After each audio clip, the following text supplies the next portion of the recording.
Hello, my name is Robin Da Vinci. I come to you with about 40 years of business experience dealing with high net worth individuals and million-dollar companies. I've worked on budgets with them and goals and forecasting and just about everything in between. So I am here to share my experience and my knowledge with you every single time I appear in a new video. So here we go. Today's subject is quite emotional. Not only is it expensive, but it has an incredible emotional toll on the people who are planning the big day. I don't think anybody realizes when they start the process of planning even a small wedding, what the emotional toll is on everybody involved. All the excitement, all the fears, all of the I want to make sure it's perfect kind of attitude completes and contrasts with what is really going on and what really is the purpose of a wedding, which is to begin your marriage. And we forget about that, and that day grows into something that is so overwhelming that most people, they are exhausted and almost don't want to do it. Some people, in fact, do run away and say, I just can't do this. So I want to walk through with you some of the things that happen when planning even a small wedding, but really when you're planning an extravaganza. Number one, do you have the money to do this? I am saying this with all due respect to those who are wealthy and can afford $200,000 and $300,000 wedding. If this wedding costs you no strife and it doesn't put you in the hole monetarily and you want to throw a huge bash that costs a lot of money, I say that's your privilege and I applaud you and say, wow, you're going to escape some of the problems that other people have when planning a wedding. I will tell you by experience that my daughter had planned a wedding that was totally in budget, and after giving deposits and doing all this prep work, the place went bankrupt and we had to scramble to find a new place, which cost 40% more. Now, we did have the funds to do this, but it was more of a scrape buy than it was comfortable. So I'm not going to lie to you and say we haven't had weddings in my family. But in our family, you are not allowed to be a diva or a bridezilla or a groomzilla. It's either in your budget or in your emotional capacity to pull off this wedding, or we don't do it. So number one, how much money do you really have to have a wedding? And do you have to borrow, or do you have to go to your family and friends to help them pull this off? If you do, I'm telling you, stop in your tracks, delay the day of the wedding. You need to save more, or you need to pare this down. Number two, how many people are you going to have in your wedding party, and how many people need to travel to come to your wedding? Traveling to a wedding is one of the highest costs and the most stressful thing in a wedding. If your friends are getting married in Los Angeles and you live in Boston and you have to get there and they've planned a winter wedding, just the weather alone could make it impossible for you to get there. I had someone very special in my life get married in Hawaii, and one of the people in the wedding party lived in Boston, and the wedding was at the end of December, and they were supposed to arrive on a Tuesday for a Friday wedding, and they got there Thursday night, barely. And it was very stressful for everybody, part of the wedding party. So you have to think about, number one, really honestly, how much money do you really have to plan this wedding? How much money is available for you comfortably to give a wedding? Number two, when you're inviting people, are you hoping that most of them won't come? I used to be, for a hobby, a wedding planner, and I'd have people say, we're sending out 250 invitations, but most of those people that are back east or overseas won't be able to come. And then to their surprise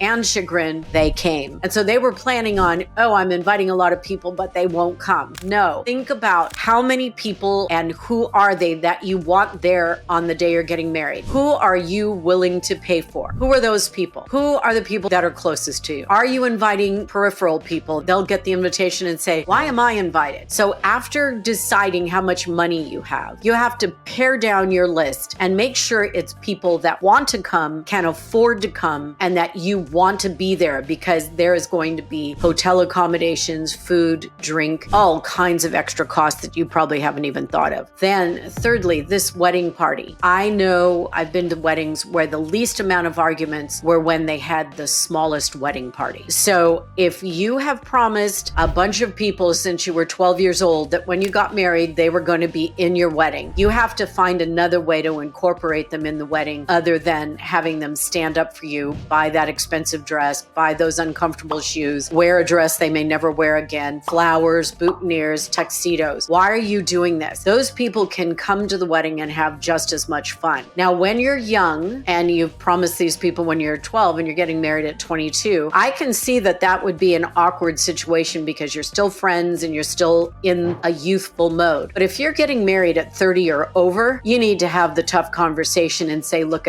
I'm going to have a maid of honor and my husband-to-be is going to have a groom's best man. We're not having groomsmen, but we would like you to be special and sit at the front table with us, whatever you want, and we don't want to inconvenience you. Do you know how sophisticated and important that kind of conversation is and how few of you are able to do that? And I'm challenging you, if you're having a wedding in 2024 or 25, I'm challenging you to put on your big person pants and have that conversation. And these out-of-town bachelorette and bachelor parties that go out of town, out of state, out of country, and the groom and the bride expect to be taken care of by the wedding party. What a flipping inconvenience you are doing. And it's become standard practice, and it seems like no one's willing to stand up and say no. Look it, if you are having a bachelorette party, make it convenient, make it cheap, make it comfortable, make it fun. If you're having a bachelor party, don't expect your groomsmen to put on this extravagant, almost wedding-like wedding, reception-like reception so you can have a bachelor party. Everybody spends more money than they have. You have to be adult about this. Sit them down, see if your groomsmen, hey, maybe 2 of your groomsmen have money, but maybe the other 3 don't. You have to be considerate about that. So now, wedding budget, who are you inviting? Who's in the wedding party? Bachelorette and bachelor parties that have gotten way out of control. And finally, and of course, there's so much more detail I could go into because I've done 26 weddings in my life, but these weekend weddings, they're getting crazy, where people arrive on a Wednesday and Thursday is the gathering of the bridal party. Then Friday night is the rehearsal and the rehearsal dinner. And you know, back, and admittedly I'm old, but back in the day, the rehearsal dinner was strictly for the parents, some of the family members, and the bridal party. Not everybody that's going to the wedding is supposed to be at the rehearsal dinner. The rehearsal dinner is supposed to be a small event, a small intimate event where you practice for the wedding and then you have a small dinner and you talk about it and you bond with your wedding party. It is not supposed to be a reception that's almost as big as the reception. Then we have the wedding day and we have all this drama and crying and last minute expenses, and then the wedding happens, people are exhausted, the bride hasn't eaten and she faints at the wedding, and we have children who don't want to wear what they're wearing and walk up the aisle. We have all these situations that could be eliminated by a more low-key presentation. And then the kicker, everybody from out of town goes to a breakfast or brunch the next day, and there's another huge expense for either the bride or the groom or both, or the parents or the families who have chosen to come, or it is a pay-as-you-go thing where you're buying drinks at the rehearsal dinner, you're buying drinks at the wedding, and then you're paying for your own breakfast on the after party. What we've done is we've made weddings like we're royal family or something. And I know so many thousands of people go, what a waste of money and time those big royal weddings are and those big extravaganzas are. And yet we're pulling them off in our mini worlds all the time. It's way too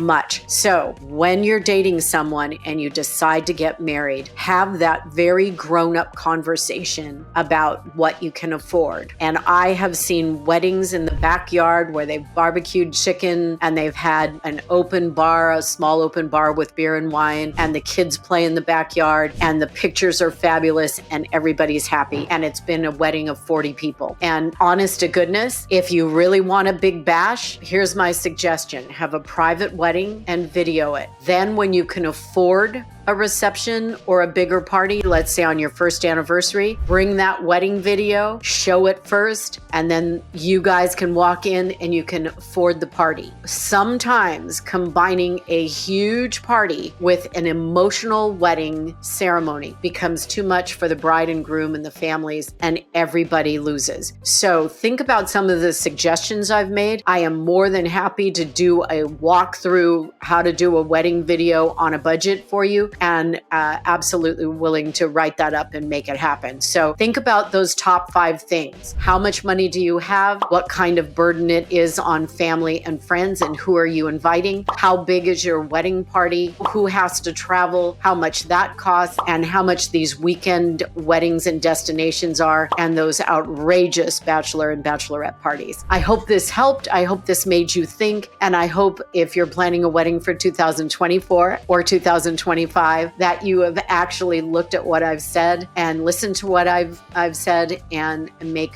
better calls, make better judgment calls on the wedding. I appreciate you listening. My name is Robin Da Vinci. Like and subscribe and come on back. I have more information for you on more topics.